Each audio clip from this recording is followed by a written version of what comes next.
13 heures à Kafountine et partout au Sénégal. Bienvenue à tous, voici la une du journal. Adramé Ismaël Koli.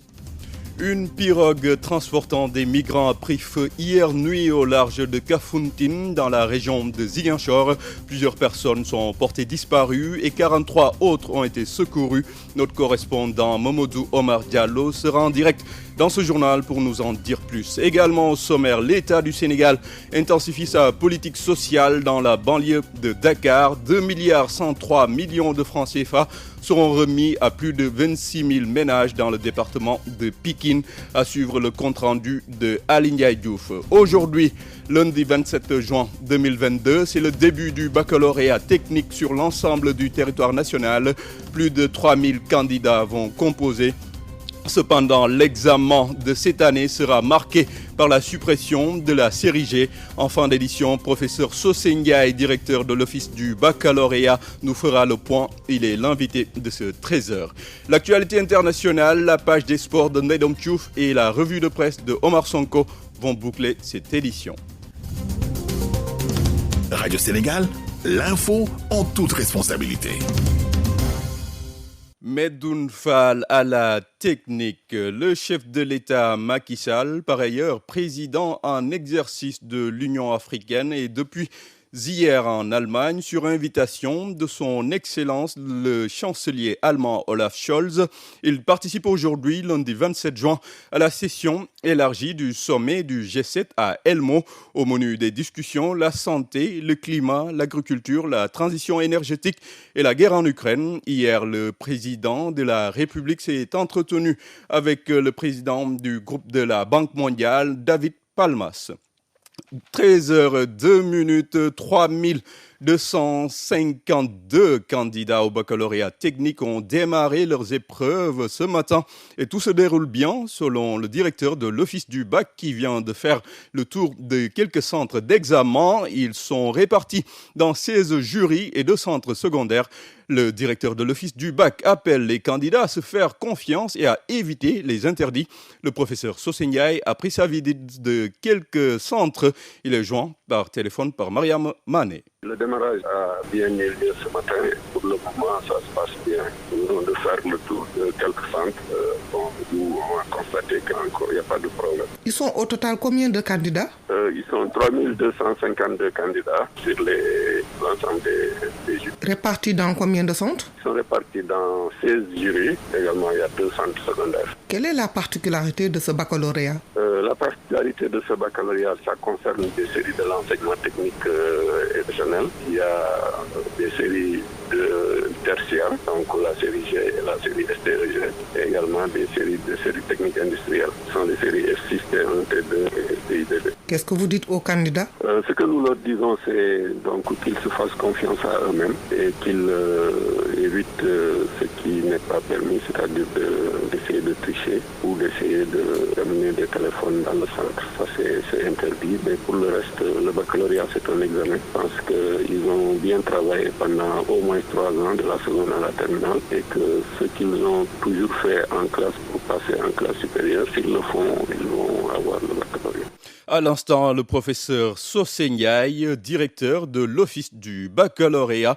Il sera l'invité de ce 13h. La session 2022 du baccalauréat technique a bien débuté ce lundi à Tambacounda, où le lycée est érigé en centre principal. 65 candidats sont inscrits, 2 absents sont enregistrés pour cette dernière session du Bac G. Anne-Marie Bassène. Le lycée d'enseignement technique de Tambacounda est désormais érigé en centre principal du baccalauréat et pour le compte de la session 2022 qui vient de débuter. 65 candidats ont été enregistrés. Momodou Yoro Diallo, chef du centre, par ailleurs préviseur du lycée d'enseignement technique professionnel de Tambacounda. Depuis 2015, nous faisions la navette entre Tamba et Kédougou. Donc, aller-retour, ça fait 470 km. C'était très pénible et vraiment, on avait jugé nécessaire cette année-ci d'écrire dès le début de l'année, sous couvert de la voie hiérarchique, avec l'intervention de M. l'inspecteur d'académie, qui a appuyé notre demande pour qu'on érige cette année-ci le lycée en centre principal, d'autant plus que nous avions au moins plus de 60 candidats. On espère que ça va continuer, qu'on ne va plus vraiment vivre l'expérience d'aller toujours à Kédougou pour déposer des copies. Malgré les efforts consentis pour améliorer les résultats, la peur est de mise eu égard aux nombreuses perturbations durant l'année scolaire. Cette année-ci, nous avions 65 candidats inscrits, dont 38 filles et 27 garçons. Mais aujourd'hui, nous avons constaté l'absence de 2 élèves, donc des garçons. Ce sont tous des candidats officiels, des élèves du lycée. Les candidats au bac technique de Tambacounda ont souvent été pris en charge pour la restauration au niveau du centre. Mais cette année, aucune initiative n'est pour le moment prise. Les résultats du premier tour de ce bac technique sont attendus en début de semaine prochaine. Anne-Marie Bassène, Tambacounda, Radio Sénégal. Radio Sénégal à Ziguinchor, 98.9. 13h05, drame à Kafountine où une pirogue de migrants a pris feu puis chaviré. C'était hier vers l'île de Cassel dans la commune de Kafountine. Bilan provisoire, plus de 40 rescapés dénombrés dont 4 blessés graves. Momodou Omar Diallo, bonjour. Apparemment, Momodou Omar n'est pas encore en ligne. Juste rappeler ce drame à Kafountine où une pirogue de migrants a pris feu puis chaviré. C'était hier vers l'île de Cassel dans la commune de Kafountine. Bilan provisoire, plus de 40 rescapés dénombrés dont 4 blessés graves. Momodou Omar. Oui, bonjour Ismaël. Et que peut-on concrètement retenir de ce drame?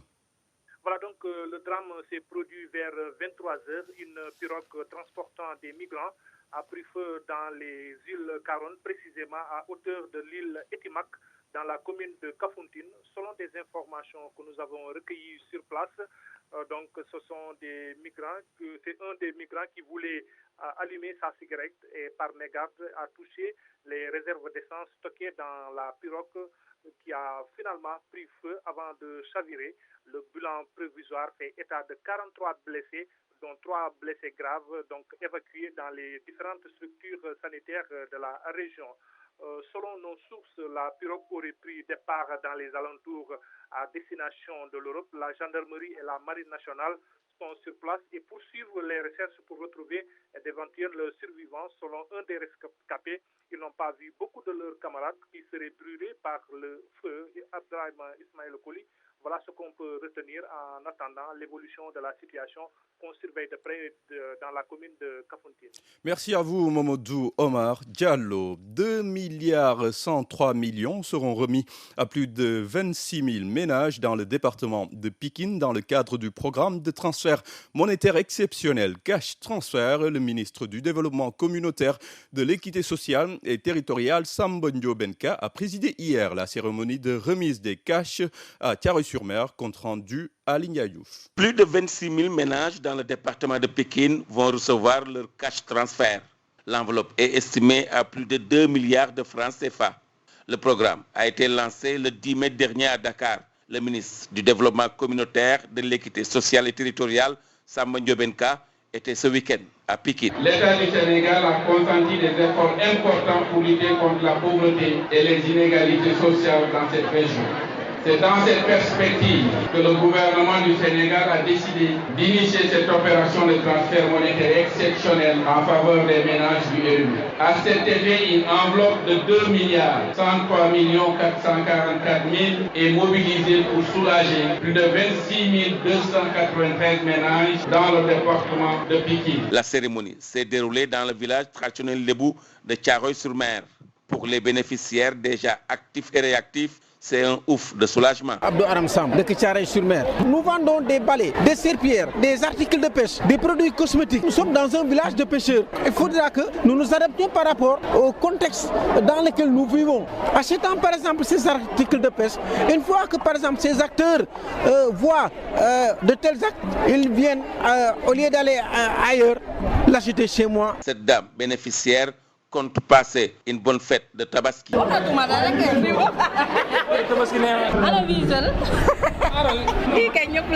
Aly Diouf, Pikine, Radio Sénégal. Merci à vous, Aly Diouf. Le directeur général de l'Agence nationale des énergies renouvelables était à Potou, département de Louga. Djiby Ndiaye a présenté aux maraîchers deux programmes importants. Pas moins de 145 chambres froides solaires seront mises à leur disposition et les traditionnels groupes motopompes seront remplacés. Reportage Ousmane Khan. À la plateforme de Potou, les maraîchers plus inquiets que jamais, c'est parce qu'ils font face à une surproduction d'oignons. Une situation qui n'est d'ailleurs pas sans conséquences. Samba Diaye, un producteur trouvé sur place. Ça, c'est l'oignon appelé Sensa. Il est issu de la dernière campagne, mais comme vous le voyez, il est maintenant pourri. Il est même vendu à 100 francs le kilo. Et on est obligé comme ça d'enfouir le produit.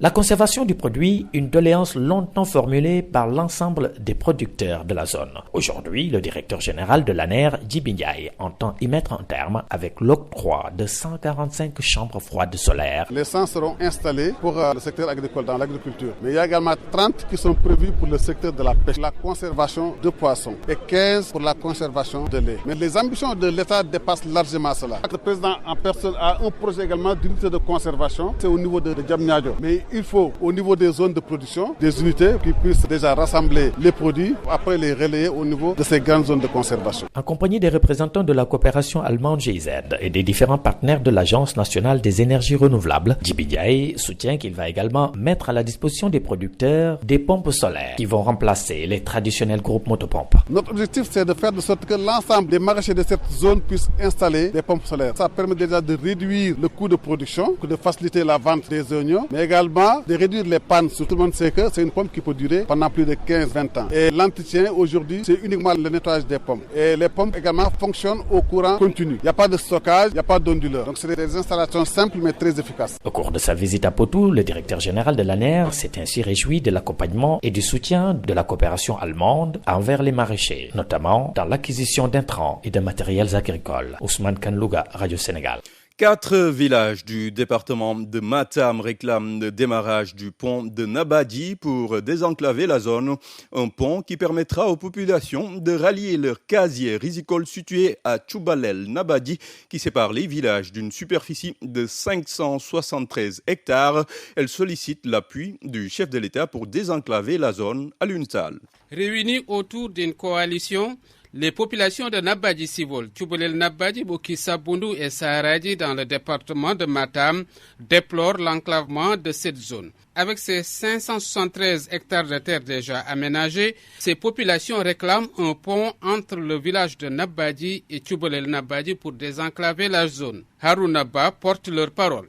À l'heure actuelle, les travaux de l'aménagement du casier sont terminés et le coût financier est estimé à 5 milliards. 861 parcelles sont attribuées, mais l'exploitation reste impossible parce que 774 des propriétaires de ces parcelles doivent traverser le bras du fleuve pour se rendre au casier. On se rend compte facilement que même avec 3 personnes, il y a un minimum de 2322 personnes qui doivent traverser le bras du fleuve au quotidien pour se rendre au niveau des choses, ce qui semble impossible. Monsieur le Président, soyez rassurés que pour l'ensemble des populations des 4 villages, ce pont est un impératif pour l'exploitation de ce casier. Ces populations menacent de boycotter les élections législatives si elles n'obtiennent pas gain de cause. Aluntal, Matam, Radio Sénégal. 13h13, vous écoutez la radio de tout le Sénégal et nous vous en remercions. 27 juin 1922, 27 juin 2022, il y a 100 ans, s'éteignait le fondateur de la Tidjania, El Hadj Maodo Malick Sy. Il a consacré toute sa vie au service d'Allah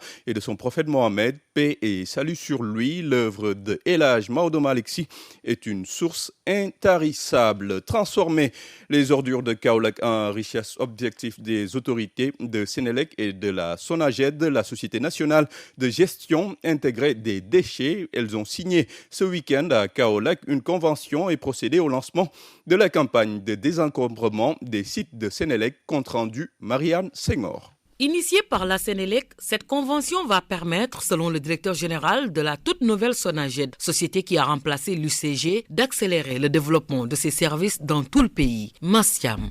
Forcément, qu'il y a une vocation économique qu'on retrouve derrière cette convention qui nous permettra d'aller plus loin dans la création d'emplois, toujours territorialisés. Et enfin, quand on parle de partenariat, souvent c'est des entreprises privées qui ont des vocations commerciales. Et par la signature de ce contrat, vous êtes en train de donner l'exemple à suivre. Toujours selon Selon Mastiam, ceci n'est que le début d'une collaboration qui, à long terme, aura des projets beaucoup plus ambitieux pour Kaolack. Vous êtes en train d'ouvrir une nouvelle perspective. Et connaissant votre parcours pour avoir été au secrétariat permanent de l'énergie, vous savez très bien que ce partenariat-là nous projettera inéluctablement vers la transformation des déchets en énergie. Très en phase avec son homologue, le directeur général de la Senelec souhaite que la première centrale qui doit produire de l'énergie à partir des déchets solides ici au Sénégal soit construite à Kaolack. Pape Mademba Biteye a même trouvé le local idéal. Juste vers Latmengue, il y a un site disponible qui appartient à Sonaged. Donc soyez rassurés que nous prendrons toutes les dispositions nécessaires pour qu'on puisse matérialiser tous les deux cette première centrale de production d'électricité à partir des déchets ici au niveau de la région de Kaolack.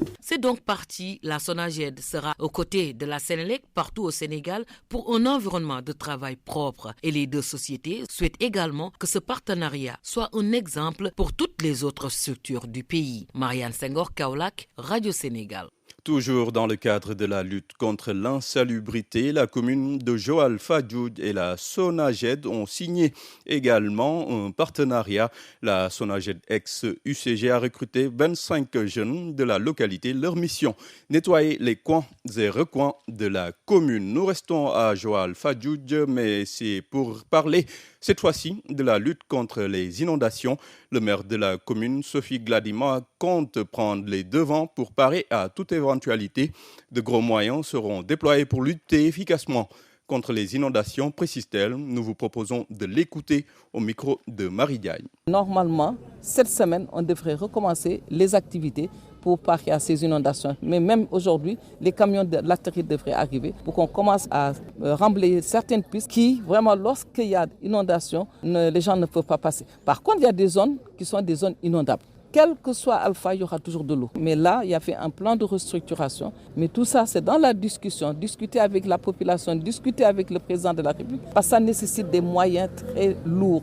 Et ça, c'est le ministre de l'eau et de l'assainissement qui va nous accompagner, qui était déjà venu et qui a vu lui-même vraiment les dégâts que les inondations causent aux familles qui vivent dans ces conditions. Mais ce sont des voies d'eau, malheureusement, qu'on a loties et les populations, comme partout ailleurs à Dakar, Kermassar et autres, vivent des situations vraiment très dramatiques. Mais nous sommes en train de mettre en place une étude pour voir comment dégager ces voies d'eau et accompagner les populations qui peut-être malheureusement à qui des terrains ont été vendus ou qui se sont installés dans ces points bas. À l'instant, le maire de la commune de Joal Fadioud, Sophie Gladima, 13h17 après le drame de Melia. Le président de la commission de l'Union africaine, Moussa Faki Mahamat, a appelé à l'ouverture d'une enquête sur la mort d'au moins 23 Africains qui tentaient de franchir la frontière entre le Maroc et l'Espagne. Moussa Faki Mahamat s'est dit choqué par le traitement réservé aux migrants qui essaient de traverser les frontières. En Afrique du Sud, le bilan du nightclub d'East London monte à 21 morts alors que les corps sans vie de 17 jeunes ont été retrouvés dans le bar dimanche. 4 autres personnes qui se trouvaient dans la taverne sont décédées à l'hôpital selon les autorités locales. Et pour finir, l'Éthiopie a exécuté 7 soldats soudanais et un civil fait prisonniers. Les autorités soudanaises qui accusent Addis Abeba promettent de riposter face à ce qu'elles considèrent comme un acte perfide. Les victimes avaient été capturées dans la région frontalière d'Al-Fashaga, dans l'état de Gédaref. Radio Sénégal, les sports. Naïdom Tchouf, bonjour. Bonjour Ismaël Adramé. Week-end très chargé qu'on a vécu ce samedi et dimanche et on commence avec le sacre du Casa Sport en Coupe du Sénégal. Oui, avec ce sacre, donc après celui du championnat, le club Ziguinchor réalise le doublé Coupe Championnat, une première sous l'ère professionnelle depuis 2009 donc. Un deuxième sacre réalisé avec la manière, un large score de 3-0 face à une équipe qui évolue en division inférieure, en l'occurrence Lusitana, 2 divisions en dessous. La hiérarchie a donc été respectée et au grand bonheur de nombreux supporters du Casa Sport. Et à Ziguinchor, le fief du Casa, on a fait la fête toute la nuit. Et c'est la satisfaction dans les rues et les populations parlent de saison historique avec ce doublé, mais exhortent déjà l'équipe à maintenir le cap pour la campagne africaine. Nous écoutons ce micro-trottoir réalisé dans les rues de Ziguinchor par Younous Didiou. Un sentiment de satisfaction et de fierté à l'endroit des joueurs du Casa Sport, de l'encadrement technique, des dirigeants. Et satisfaction et félicitations au président Seydou Sade. Comme nous c'est historique. Et je pense que comme les gens l'ont dit, c'est le deuxième club au Sénégal d'avoir réalisé le doublé. Et la première équipe professionnelle, tant les professionnels à réaliser ce doublé. C'est une satisfaction, c'est une joie pour la population. Et hier, vous conviendrez avec nous que hier à Ziguinchor, vous allez sentir que c'est la joie qui a animé les populations. Partout, les gens étaient satisfaits. Et même l'heure du match, même si vous sortez, vous sentez qu'il y avait un calme plat dans cette ville de Ziguinchor. Et comme les gens l'ont dit, c'est le club fanion de la Casamance et tout le monde se retrouve, même si les gens créent d'autres clubs, mais tout le monde se retrouve autour du Casa Sport et c'est une satisfaction. Et les gens sont contents et on pense que le doublé qui vient d'être réalisé par le Casa Sport sera en tout cas le bout du tunnel pour retrouver la paix définitive en Casamance. Sentiment, sinon les remercier, les féliciter encore. Vraiment, ils ont été à la hauteur pour cette année, vraiment. On est tous d'accord que c'est la meilleure équipe sénégalaise, que vraiment, je suis le match très content dans un bar d'ailleurs, là où tout le monde était, on dansait. J'ai été satisfait, fier de mon équipe, que Dieu les protège. Surtout un doublé. Combien d'ans, depuis presque 79, on s'attendait à avoir un doublé. Et machallah, Dieu l'a fait. Non, que Dieu les bénisse. Voilà donc la satisfaction des populations ziguinchoroises après ce sacre qui permet au Casa donc de réaliser le doublé cette année Coupe Championnat. Mais déjà l'équipe va retrouver l'Afrique après plusieurs années d'absence et s'y prépare déjà. Et son premier dilemme à résoudre sera l'équilibre de son effectif parce qu'on annonce plusieurs départs déjà et des départs pas des moindres. Ansoumana Diadjou lui cherche des solutions à cette grosse équation. Nous l'écoutons au micro de Papis Diallo. Cette saison, c'est la solidarité que nous avons mis en place et nous avons travaillé pour avoir un environnement sain au niveau de l'équipe parce que les jeunes ont compris que c'est dans la solidarité que les individualités vont sortir. Parce que le football, c'est un sport collectif, ce n'est pas un sport individuel. Donc chacun sait qu'il doit faire, celui-là il sait dribbler, l'autre il sait dégager, l'autre il sait faire le jeu de la tête. Donc on met tout ça ensemble pour qu'un seul joueur émerge ou deux joueurs émergent. Si vous voyez, à chaque fois, c'est un joueur qui nous sort du lot, mais ce n'est pas individuellement, chaque fois quelqu'un individuellement. C'est un travail collectif et je pense que c'est ça qui est déterminant depuis le début de la saison. Naturellement, après une saison, toute équipe a besoin de se renforcer parce qu'un travail n'est jamais parfait. Donc nous allons renforcer des secteurs où nous avons des problèmes. Mais j'ai toujours lancé, depuis la fin du championnat, j'ai lancé un appel. Comme vous l'avez dit, nous représentons le Sénégal. Donc nous lançons un appel à tous les Sénégalais, les entraîneurs, les techniciens, à se mettre derrière nous pour qu'on puisse travailler, avoir un autre club qui peut nous permettre d'aller jusqu'en finale peut-être et d'avoir 2 ou 3 représentants pour le Sénégal. Ça sera toujours bénéfique. Le Sénégal est champion d'Afrique. Il nous faut maintenant que les clubs puissent aller dans le top 5 ou le top 4 au niveau africain. Donc naturellement, nous allons renforcer notre équipe. Voilà, un objectif atteignable pour les clubs sénégalais dans leur ensemble, mais il faudra y travailler pour ces compétitions africaines saison 2022-2023. Les dates sont déjà connues. Le premier tour pour l'aller, ce sera entre 9 et 11 septembre et les retours du 16 au 18 septembre. Le deuxième tour, c'est programmé entre les 7 et 9 octobre et les retours entre les 14 et 16 octobre. Et s'il y a un tour supplémentaire pour ce deuxième tour des préliminaires, ce sera donc pour le 2 novembre pour la phase aller et le 9 pour la phase retour. La première journée en phase de poule, ce sera entre les 10 et 12 février 2023 pour prendre fin le 31 mars et le 2 avril 2023 pour la 6e et dernière journée. Et la CAF précise que les clubs devront inscrire leurs joueurs durant les 2 fenêtres. La première, c'est du 1er au 15 août 2022 et la seconde du 1er au 31 janvier 2023. Et pour cette édition, la CAF autorise exceptionnellement 40 joueurs sur les listes contre 30 de manière réglementaire et 9 remplaçants au lieu des 7 réglementaires. Et le Sénégal attend de connaître son représentant pour la compétition CAF, la Coupe de la CAF, puisqu'avec ce doublé du Casa Sport, c'est à la fédération de désigner le représentant du Sénégal en Coupe CAF. On en saura quelque chose d'ici peu. D'ailleurs, et en basket, on connaît l'affiche des playoffs en championnat, mais aussi les 12 lions retenus pour les éliminatoires de la Coupe du Monde. Oui, Boniface Ndong a publié la liste de ces 12 lions pour cette troisième fenêtre des éliminatoires de la Coupe du Monde 2023, prévue du 1er au 3 juillet à Alexandrie en Égypte. Et pour les meneurs, ils sont 3, Mamadou Faye de l'AS Douanes, Mamadou Al-Kalindour de l'AS Douanes et Jean-Jacques Boissy de Cornella, qui est nouveau comme directement sélectionné puisqu'il était dans la réserve. Au niveau des arrières, ils sont 2, Mohamed Lamine Al-Gandiaye de Ryerson University au Canada et Cheikh Bamba Diallo du Dakar Université Club. Au niveau des ailiers également, ils sont 2, Babacar Sané qui est nouveau de Sid Academy, Pape Moustapha Diop de Homécourt en France et des Forts, ils sont 2, Gorgui Sidien de l'Atlanta aux États-Unis et Elhadji Ibrahima Fall Faye de Monaco en France. Et enfin pour les pivots, ils sont 3, le capitaine Youssouf Ndoye à Orléans, Boubacar Touré de Koran Rowan en France et Malik Dibé qui évolue en Italie. Pour ce qui est des playoffs, vous l'avez dit en basket, donc chez les féminines, voici le tableau des playoffs du championnat. Ville de Dakar, premier du groupe A, fera face à l'ISEC, quatrième du groupe B. Débalok, deuxième du groupe A, se rencontre Asfo du troisième du groupe B. Duc, premier du groupe de la poule B, fera face au Djaraf, quatrième de la poule A. Et puis la Jeanne d'Arc, deuxième de la poule B, fera face au Saint-Louis Basket Club, troisième de la poule A. Et puis chez les hommes également, voici les affiches.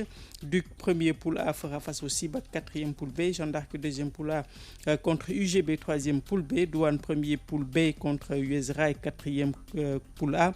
Et Uzo, enfin, deuxième poule B qui fera face à la ville de Dakar, qui est troisième dans la poule A.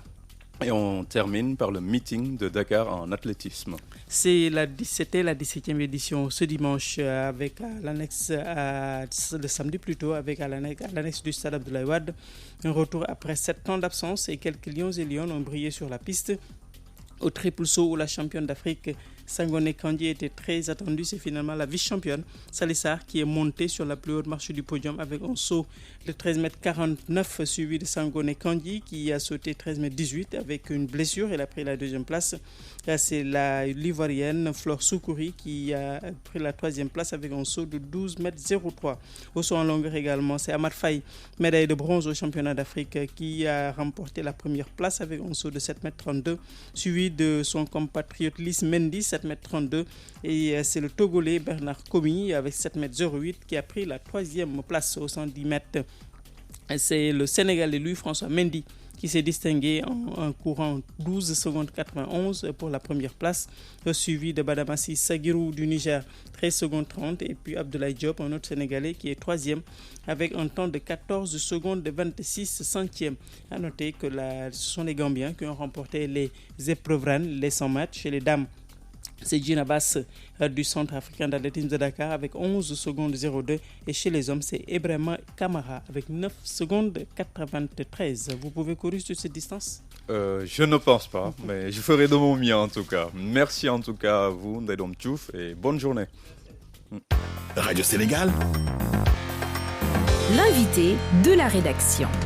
Le baccalauréat technique a bien démarré ce matin sur l'ensemble du territoire. Ils sont 3252 candidats répartis dans 16 jurys. La session 2022 du baccalauréat technique marque la suppression définitive de la série G. L'invité du journal est le directeur de l'office du baccalauréat, le professeur Socé Ndiaye, répond aux questions de Mariam Mané. Professeur Socé Ndiaye, directeur de l'office du baccalauréat.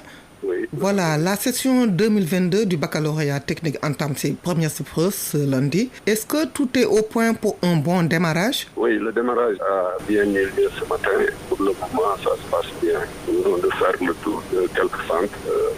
Où on a constaté qu'il n'y a pas de problème. Ils sont au total combien de candidats? Ils sont 3252 candidats sur l'ensemble des jurys. Répartis dans combien de centres? Ils sont répartis dans 16 jurys. Également, il y a 2 centres secondaires. Quelle est la particularité de ce baccalauréat? La particularité de ce baccalauréat, ça concerne des séries de l'enseignement technique et professionnel. Il y a des séries de tertiaire, donc la série G et la série STRG, et également des séries techniques industrielles. Ce sont les séries F6, T1, T2 et STIDD. Quelles sont les régions du Sénégal qui accueillent ces candidats au baccalauréat technique? C'est toutes les régions sauf Louga, Sédhiou, Matam et Kaffrine. Professeur, cet examen marque aussi la suppression définitive de la série G et l'entrée en liste des premiers candidats de la série Sciences, Technologies, Industrie pour le développement durable. Qu'est-ce qui a motivé ce changement? Ce changement donc est motivé par la volonté de faire en sorte que les élèves qui ont ce baccalauréat-là puissent avoir plus de chances dans la formation supérieure. Donc c'est ce qui a motivé la transformation de la série G en série STI, en série STEG. Cette réforme donc est entrée en vigueur. Les premiers candidats de cette série ont passé le bac en 2019 et maintenant la deuxième phase de cette réforme concernait les séries T1 et T2, toujours pour le même souci. Cette série STI-DD aussi présente ses premiers candidats au bac cette année. Et les derniers candidats des séries T1 et T2 également seront reçus en 2026. Après 2026, il n'y aura plus que la série STEG et la série STI-DD. Qu'est-ce que vous dites aux candidats? Ce que nous leur disons, c'est donc qu'ils se fassent confiance à eux-mêmes et qu'ils évitent ce qui n'est pas permis, c'est-à-dire d'essayer de tricher ou d'essayer d'amener des téléphones dans le centre. Ça, c'est interdit. Mais pour le reste, le baccalauréat, c'est un examen. Je pense qu'ils ont bien travaillé pendant au moins 3 ans, de la seconde à la terminale, et que ce qu'ils ont toujours fait en classe pour passer en classe supérieure, s'ils le font, ils vont avoir le baccalauréat. Et pour les autres séries, c'est bien le 14 juillet? Voilà, pour les séries du baccalauréat général, c'est le 14 juillet. Et où est-ce que vous en êtes concernant les préparatifs? Oui, là également, on est fin prêt. Je pense qu'on est prêt pour le 14 et tout se passera. Donc la dernière étape, c'était les affectations des examinateurs. Ça a été fait et je pense que maintenant, les notifications sont en cours et pour les présidents de jury aussi. Je pense que tout se passera bien le 14 juillet. Professeur Sosé, directeur de l'Office du baccalauréat, Radio Sénégal vous remercie. Merci. C'est la fin de ce journal. Merci aux équipes techniques de Radio Sénégal, Medoun Fall, Ibrahim Fall, Matar Sarr, Jérôme Habib Diouf, Amadou Ndiaye et Modou Diop. Réalisation et coordination, Ndeye Aram Bey, Ibrahim Sadi, Dembe Malik Mbodj, sans oublier aussi l'équipe digitale avec Marie-Claire Sen. Merci à vous, fidèles auditeurs de Radio Sénégal.